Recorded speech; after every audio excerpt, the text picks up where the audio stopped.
бір бала отбасында еленбеді. Ерегісіп жамандарға ерем деді. Мен өлсем бәрі жылап аяйды деп, өз-өзіне мен бүгін өлем деді.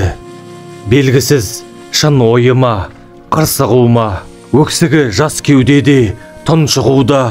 Бір сәтте 10 қабатты тұрғын үйдің төбесіне ұмтылды бұл шығуға. Жетті міне үйдің де төбесіне, өлім ғана жетті ме өресіне. Бір сәтте ата-анасы ойға келді, түсті енді жақсы кездер көп есіне. Қалам деді қоштасып анам менен, телефонын іздеді алаң делең. Ана жүрек сезгендей хат жазыпты, жақсы көрем құлыным балам деген.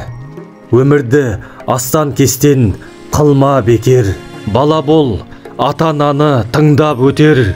Мынаны біліңдерші сендер үшін, ойланбастан жанында құрбан етер.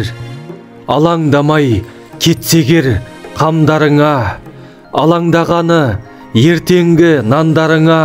Күн ұзақ тіршілікпен жүгіріп жүр, алаңдап болашақ таңдарыңа.